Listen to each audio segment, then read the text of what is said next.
الذين يؤمنون بالغيب ويقيمون الصلاة ومما رزقناهم ينفقون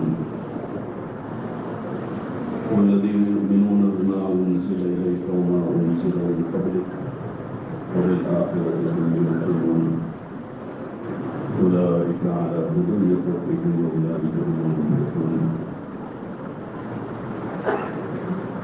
وقال تعالى: قل هذه سبيلي أدعو إلى الله على بصيرة أنا ومن اتبعني سبحان الله وما أنا من المشركين. صدق الله العظيم. محترم علماء الكرام،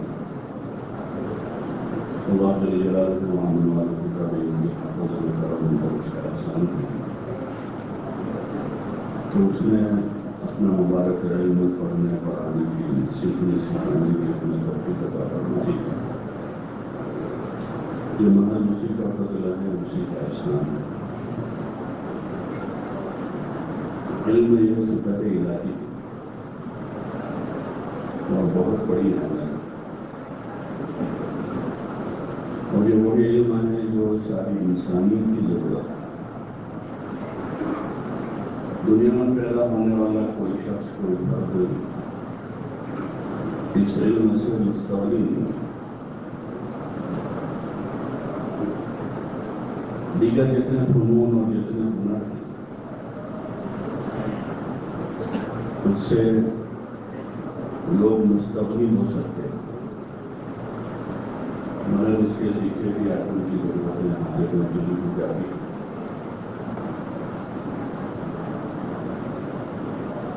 بغیر اس کے حاصل کیے بھی ہزاروں لوگ دنیا میں کامیاب ہیں،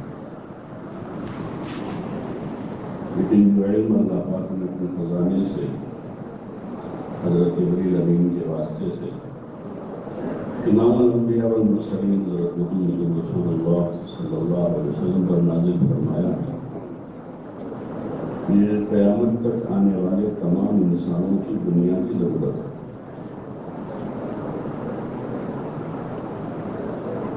اور علم الہی، علم انسانی نہیں،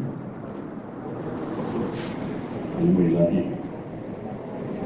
اور تمام تر کامیابیوں کو لیے ہوئے ایک کلی ہے.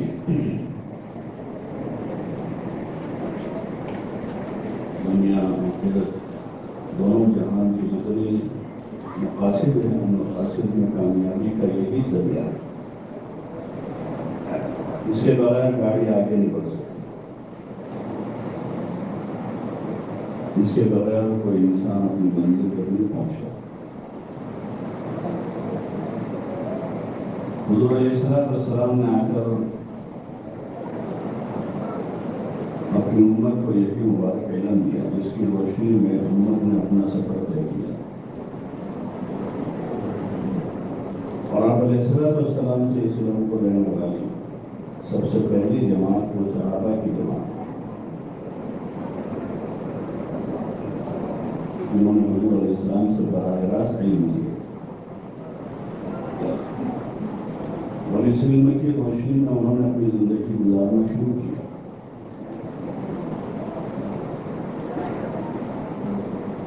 حضور کی بعثت سے پہلے ابھی گڑی کا دروازہ نہیں کھلا. اس وقت کے حالات اور جب حضور علیہ السلام کی بعثت ہوئی اور آپ پر آسمان سے علم نازل ہونا شروع ہوا، اس کے بعد دھیرے دھیرے کس طرح بتدریج حضرات صحابہ کرام رضوان اللہ تعالیٰ علیہ کی زندگیوں میں انقلاب آیا. سیرت کی کتابوں میں اور تاریخ کی کتابوں میں اس کے تفصیلی واقعات پڑھتے ہیں، وہ پورا انقلاب جو آیا. اور صرف وہ ان کی زندگیوں تک محدود نہیں رہا بلکہ جہاں جہاں یہ علم پہنچا، عرب سے نکل کر عجم کے علاقوں میں تو وہاں سب جگہ ایک زبردست انقلاب آیا اور انسانی برادری جو ہے ہر قسم کی ذلت اور پستی سے نکل کر عزت کی طرف آئی. اس کا جو بڑا سبب ہے وہ یہی ہے کہ جہالت زندگیوں سے ختم ہوئی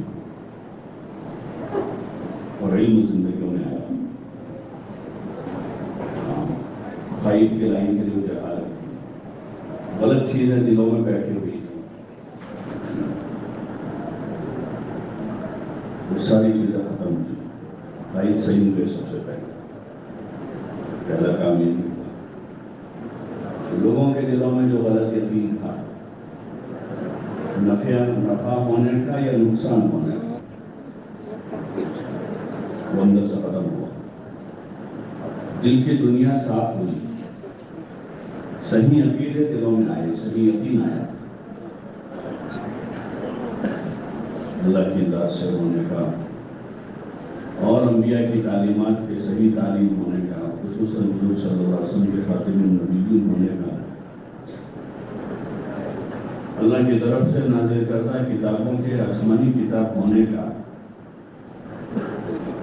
اور جو دیگر بنیادی عقائد ہیں وہ اندر سے صحیح ہوا. اور زندگی اللہ کے حکم سے اور حکموں والی زندگی سے دنیا اور آخرت کی کامیابی کا یقین دلوں میں آیا. دل کی دنیا پاک ہوئی. پھر عبادت کے لائن کا علم آیا، نماز، روزہ، زکات، دھیرے دھیرے تو جو غلط عبادتوں میں لوگ مبتلا تھے، رسومات اور پرانے مذہب کی بازیں وہ عبادت ہے جو ایک وقت میں صحیح تھی، پھر اس میں دیگر ایسی چیزیں داخل ہوئی کہ وہ غیر عبادت کے کھیل بن گئی. جیسے طواف، اللہ مقام متس دیا کہ وہ عبادت تھی لیکن اس کو کھیل بنا دیا. تالیاں پیٹ رہے ہیں، سیٹیاں بجا رہے ہیں. تو اس میں عبادتیں جو تھی غلط کے اوپر پڑی تھی وہ صحیح ہوئی. اچھی طرح نماز پڑھنے والے بنے،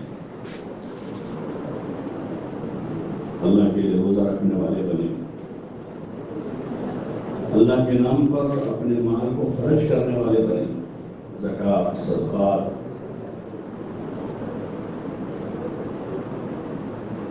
اور دیگر مسالک پر اللہ کو راضی کرنے کے لیے مال لگانے والے.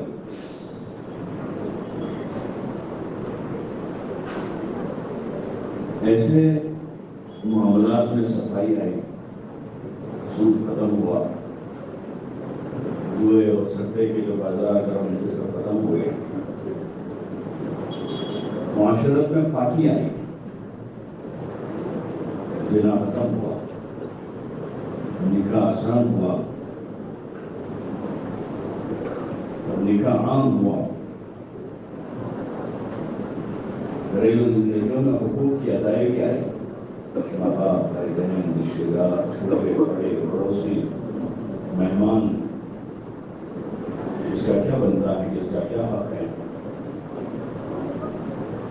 اخلاق میں درستگی آئی. وہ سارا اسی علم سے ہوا. کیسے علم آتا گیا؟ حضور علیہ السلام کی صحبت و خدمت میں رہ کر صحابہ کی اس جماعت نے حضور علیہ السلام سے علم لیا، اور صرف علم لیا نہیں بلکہ اس پر عمل کیا. اور صرف عمل نہیں تھا بلکہ وہ عمل اس یقین کے ساتھ تھا کہ ہماری دنیا اور آخرت دونوں جہان کی کامیابی صرف اور صرف اسی علم میں ہے. اس کے علاوہ جو کچھ ہے وہ کچھ بھی نہیں، یہی سب کچھ ہے. اس طرح انہوں نے لیا اس کے علاوہ جو کچھ ہے، چاہے ہماری جی کی چاہتیں ہوں تو ہماری چاہتیں کچھ نہیں، ہمارے باپ دادا کے طور و طریق ہیں کچھ بھی نہیں، ہماری قوم اور سماج کے رسم و رواج ہیں وہ کچھ بھی نہیں. ہمارے اگلوں کی جو چیزیں باتیں کہتے ہیں جاہلیت میں نہ وجدنا علی آبانا وإنا علی آثارہم مقتدون کہ وہ سب چھوڑ دیا ہوا یہ ساری جاہلیت ہے. ہمارے باپ دادا، ہماری قوم، ہماری سماج، ہمارا خاندان، ہمارا قبیلہ، ہمارا علاقہ، یہ ساری جاہلیت ہے. اب ایک کلمے کے تحت جمع ہوئے ہیں کہ اللہ کو اللہ مانا ہے اور امام الانبیاء والمرسلین حضرت محمد رسول اللہ صلی اللہ علیہ وسلم کو اپنا سچا پکا رہبر مانا ہے، کبھی نہیں کے پیچھے جانا ہے. وہ جو کہیں گے رات کے اندھیرے میں تو وہ بھی لینا ہے، جو دیں گے دن کے اجالے میں وہ بھی لینا ہے.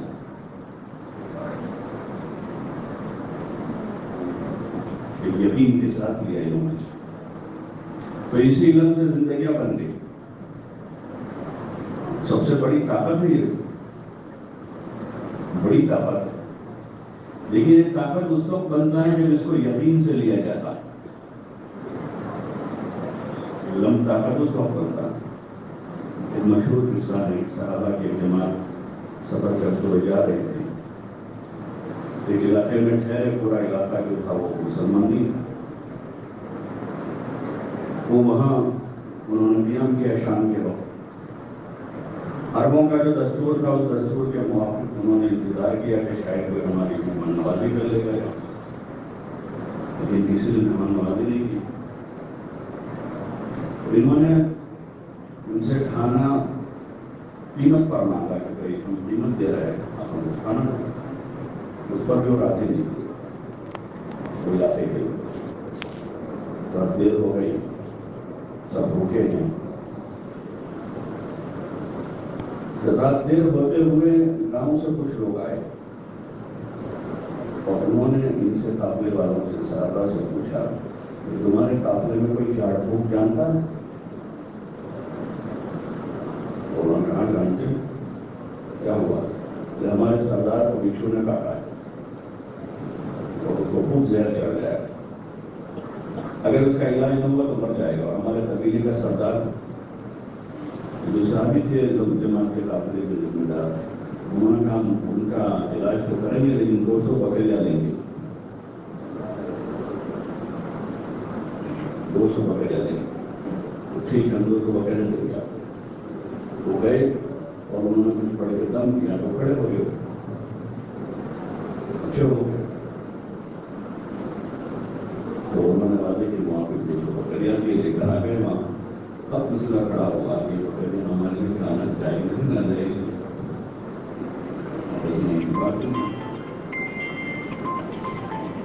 آخر سارے رائے کے بعد طے ہوا کہ اس کو اپنے ساتھ رکھو قافلے. جب واپس جائیں گے تو حضور صلی اللہ علیہ وسلم کو مدینے میں پوچھیں گے، ابھی نہیں کھانا، حالانکہ پوچھے مدینے کو ساتھ رکھ لیں. جب واپس جائیں گے تو حضور سے پوچھیں گے. جب واپس پہنچے مدینہ منورہ تو حضور علیہ السلام سے پورا قصہ انہوں نے سنا کیسا ہوا. حضور علیہ السلام نے کہا کہ بکریاں تقسیم کرو. اور پھر ان سے پوچھا جنہوں نے دم کیا تھا کہ تم نے کیا پڑھا تھا، کیا پڑھ کے دم کیا تھا جو پوچھا ہو گیا. تو انہوں نے کہا کہ میں نے سورہ فاتحہ پڑھ کے دم کر دیا. وہ کھڑا ہو گیا.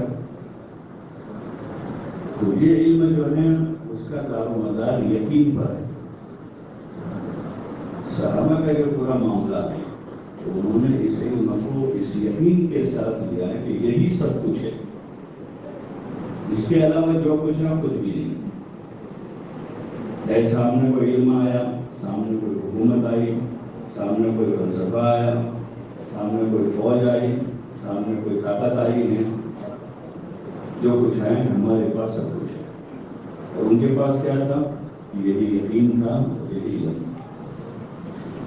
کہ ہماری کامیابی کا راستہ وہی ہے جو حضور صلی اللہ علیہ وسلم بتا رہا ہے. سب سے پہلے قوم سے مقابلہ ہوا اور 1-2 دن کا نہیں ہوا. مکے میں مسلسل 13 سال مقابلہ رہا. مدینہ گئے تو مدینہ جا کر سکون سے زندگی گزر رہی کہ وہاں محمد ہے، بدر ہے، محمد ہے، عمرہ اسد ہے، اور تقریباً 27 غزوے ہیں اور کتنے سرائے ہیں. روزانہ کوئی نہ کوئی آفت ہے وہاں، لیکن اپنی اس بات پر جمے رہے، ہمارے پاس جو چیز ہے وہی سب کچھ ہے، اور اس یقین کے ساتھ اپنے علم پر عمل کرتے رہے، پورے یقین کے ساتھ، پوری قوت کے ساتھ۔ تو پھر چند سالوں کی مشقت کے بعد ایک وقت وہ آیا کہ بڑی بڑی جو دو طاقتیں تھیں اس زمانے، بڑی طاقتیں، قیصر اور کسریٰ، دونوں بڑی طاقتیں ان کے سامنے جھک گئی۔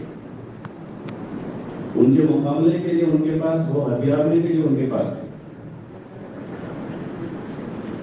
ایسے اسباب و آلات نہیں تھے صحابہ کے پاس، بلکہ جتنے سارے ان کے جذبات ہیں اور جتنے سارے ان کے خواب کے روانہ ہوئے ہیں، ان میں اکثر دیکھتے ہیں کہ بے سر و سامانی، اکثر بے سر و سامان، تعداد کم ہے، آلات کم ہیں، اسباب نہیں ہیں یا بہت تھوڑے ہیں، کھانا نہیں ہے۔ اس لیے بہت سے موقعوں پر تو تاریخ میں جہاں صحابہ کی فتوحات کے قصے ہیں، وہاں بعض جگہوں پر جب یہ پہنچے ہیں تو اس علاقے کے لوگ اور وہاں کی حکومت کی انٹیلیجنس نے جو رپورٹ کی ان کو کہ بھائی یہ جو ہے عرب کے بدو ہیں، یہ بھوک کی وجہ سے آئے ہیں، ان کو کھانا دے دو کہ چلے جائیں، ان کے پاس کپڑا نہیں ہے، تو ان کو کھانا کپڑا مل جائیں گے واپس ہو جائیں گے۔ تو انہوں نے وہی طے کیا کہ کیا مزاحمت کرے، فی الحال تو روانہ کر رہے، کچھ کپڑا دے دو، کچھ ہدیہ دے دو۔ تو بادشاہ نے اپنا وقت دے جب اب کہاں کہ بیٹھے کہ ہم تمہارے کھانے کا انتظام کر بولے نہیں، وہ کہہ رہے ہیں کہ جب تک تمہاری بھوک ختم ہو وہاں تک ہم کھلائیں گے، اور تم کو ہم اتنا کپڑا دے رہے ہیں، اتنے پیسے دے رہے ہیں۔ تو کہہ رہے ہیں کہ ہم کچھ لینے نہیں آئے، ہم تو تم کو دینے آئے، ہمارے پاس ایک دولت ہے، اور پوری قوت سے کہہ رہے ہیں، حالانکہ کھانا نہیں ان کے پاس، پورا کپڑا نہیں ہے، پوری سواریاں نہیں، لیکن پوری قوت سے کہہ رہے ہیں کہ ہم تو آئے نہیں، بھیجے ہوئے ہیں، ان اللہ ابتعثنا،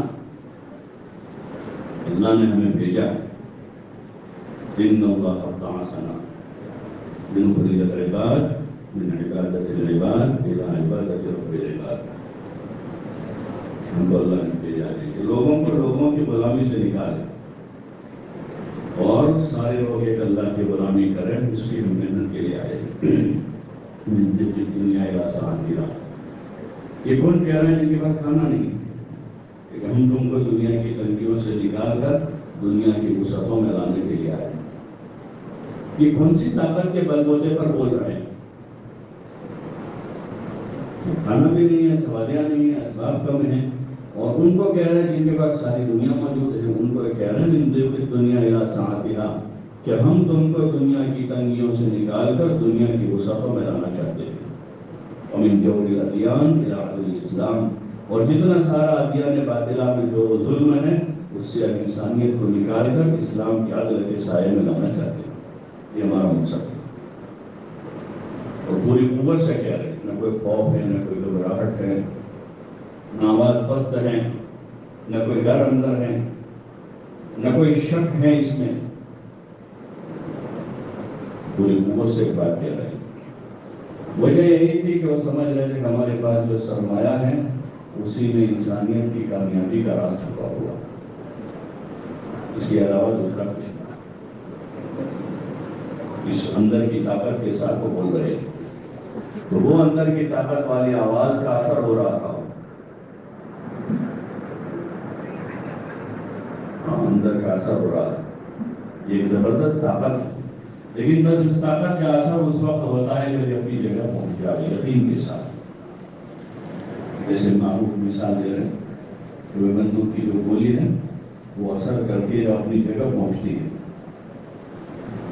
اپنی جگہ پہنچ کر وہ کام کرتی ہے۔ ایسی 1000 گولیوں سے کمرہ بھرا ہو کچھ نہیں ہوگا، لیکن اگر ایک گولی اپنی جگہ پہنچے تو وہ شیر کا شکار کر سکتی ہے، اس میں اتنی بڑی طاقت ہے۔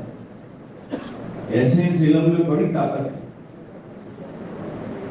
بڑی طاقت، لیکن وہ اپنی طاقت کا اپنا اثر اس وقت بتاتا ہے جب وہ اپنی جگہ پر ہو۔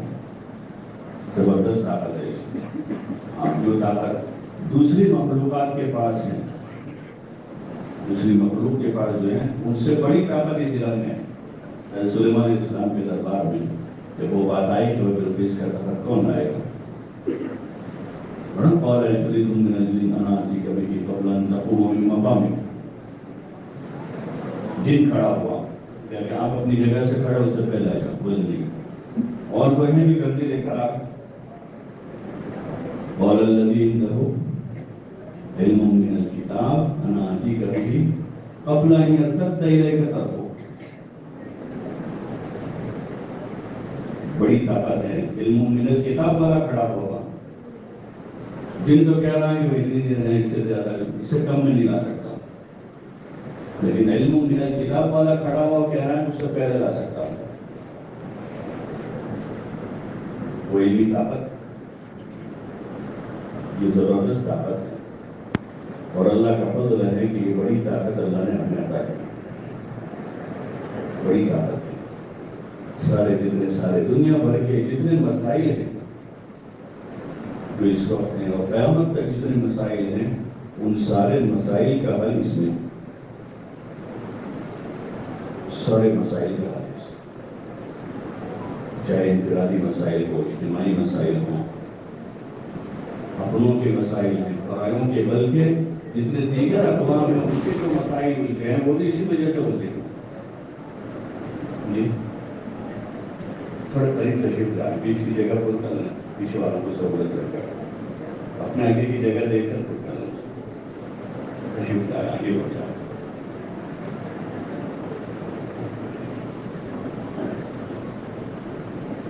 جتنے سارے مسائل، چاہے وہ گھریلو مسائل ہوں، سماجک مسائل ہوں، سیاسی لائن کے مسائل ہوں، معاشرتی مسائل ہوں، معیشت کے مسائل ہوں، جتنے سارے مسائل ہیں وہ سارے مسائل جو ہیں شعبوں سے اس علم کے نکلنے کی وجہ سے پیدا ہوئے، دلوں سے عقائد کے لائن کا علم نکلا ہے، تو شرک اور خرافات اور رسومات، بدعات، معاشرت سے اس لائن کے مسائل ختم ہوئے تو معاشرت میں تباہی آئی، معیشت سے حلال حرام کے مسائل نکلے ہیں تو وہاں تباہی آئی ہوئی ہے، اور سیاست سے عدل کے اور انصاف کے اور ایثار اور ہمدردی کے وہ چیزیں ختم ہوئی تو وہاں مسائل ہیں، ان سارے مسائل کا حل اللہ پاک نے ہمیں عطا فرمایا۔ جتنا اس کو اس کے پورے یقین کے ساتھ لیا دیا جائے اور یہ ہمارے پاس پوری انسانیت کی امانت ہے، پوری انسانیت کی امانت، جتنا اس کو دیا جائے گا لوگوں کو اتنے مسائل حل ہوں گے۔ جیسے انسانی برادری پر کوئی حال آتا ہے تو جس سامان کی ضرورت ہوتی ہے وہ سامان والے کھڑے ہوتے ہیں اور وہ سامان سپلائی کرتے ہیں، فلاں جگہ دوائی کی ضرورت ہے تو جہاز بھر کر وہاں سپلائی کر کے مسئلہ حل کرتے ہیں، کپڑے کی کمی آتی ہے تو کپڑے والے کھڑے ہوتے ہیں، وہاں کپڑا نہیں، کپڑا پہنچاؤ، کمبلوں کی کمی ہے، سردی زیادہ ہوا ہے تو کمبل والے آتے ہیں، کمبل دو وہاں۔ ایسے جتنے سارے مسائل دنیا بھر میں الجھے ہیں وہ اس مبارک علم کی کمی کی وجہ سے ہیں، اور ضرورت ہے انسانیت کو اس کو دیا جائے، پہنچایا جائے، جو اللہ کی امانت ہمارے پاس ہے اس کو دیا جائے، اس کو عام کیا جائے۔ حضور علیہ السلام نے اس کو عام کیا اور صحابہ نے عام کیا، کہ وہ دور ہے کہ جس دور میں اسباب بالکل کم ہیں، لکھنے پڑھنے قلم کاغذ کم ہے، اور دیگر جو ذرائع اس وقت ہمارے پاس ہیں وہ ذرائع نہیں تھے، لیکن انہوں نے اس کو محنت کر کے اتنا عام کیا کہ چند سالوں میں علم پوری دنیا میں پہنچ گیا، پوری دنیا میں، عرب سے عجم تک پہنچا، عراق تک آ گیا، افریقہ تک پہنچ گیا، ہندوستان کے حدود تک آ گیا، حالانکہ بڑی مشقتوں کے ساتھ گیا ہے۔ جو آدمی بھی راستہ اختیار کر لیتا تھا علم کا وہ وقف ہو جاتا تھا، اس علم کے خاطر اپنی زندگی لگا دے، بھوک پیاس گرمی سردی ساری چیزیں برداشت کر کے وہ اس علم کی محنت پر لگا رہتا ہے۔ اسی لیے قرآن محدثین کے فقہا کے جو واقعات اکثروں کو پڑھتے ہیں سنتے ہیں کہ بھئی ان کے 100 استاد تھے، 200 استاد تھے، 500 استاد تھے، اور انہوں نے علم لیا یہاں سے، عراق سے، بصرہ سے، کوفہ سے، مدینے سے، شام سے، یہاں سے، وہاں سے۔ اور وہ مشہور قصہ ہے ابو جعفر منصور کا۔ ابو جعفر منصور جو تھے بڑے عالم تھے، وہ لیکن جب حکومت آئی تو وہ علمی مشغولی ختم ہو گئی، اس میں لگ گئے اس وقت۔ ایک دن بہت افسوس کر رہے تھے، ہم جیت بیٹھے تھے، درباری چاپلوس ہوتے ہیں وہ آ گئے، اے امیر المومنین کیا مسئلہ ہے، آپ بہت مجھے نظر آ رہا ہے، میں نے بڑی محنت سے علم لیا لیکن مجھ سے کوئی لینے والا نہیں۔ وہ کہنے لگے حدثنا یا امیر المومنین، آپ ہمیں سکھائیے، ہم پڑھیں گے آپ سے۔ تو امیر المومنین نے کہا کہ تم اس علم کے اہل نہیں، تم اس علم کے اہل نہیں، اس علم کے اہل تو وہ لوگ ہیں جن کے بال بکھرے ہوئے ہیں، جن کے کپڑے غبار آلود ہیں، جو کبھی یمن میں ہے تو کبھی حجاز میں ہے، تارۃ فی یمن تارۃ فی حجاز، کبھی یہاں ہے کبھی وہاں ہے، جو اس علم کے پیچھے مارے مارے پھر رہے ہیں وہ اس کے اہل ہیں، ان کو ہی ملتا ہے۔ ایسی مشقت کے ساتھ انہوں نے سفر کر کے، لازم ملزوم تھی 2 چیزیں اس زمانے تک، سفر اور علم۔ جب تک سفر نہیں وہاں تک علم نہیں، تو پتہ ملتا ہے فلاں جگہ محدثین کے پاس حدیث آتی، وہاں جا کر نماز سے لیتا ہے۔ اس لیے اکثر محدثین کے حالات میں جو لکھا ہے وہ تو انہوں نے لمبے لمبے سفر کیے کافروں کے ساتھ، کبھی تنہا ہو گئے، کبھی کافروں کے ساتھ گئے، کبھی بھوک پیاس آئی اس راستے میں، کبھی سامان ٹوٹ گیا، کبھی سواری مر گئی۔ 2 چیزیں اسی طرح چلی دنیا میں ساتھ ساتھ، سفر اور علم۔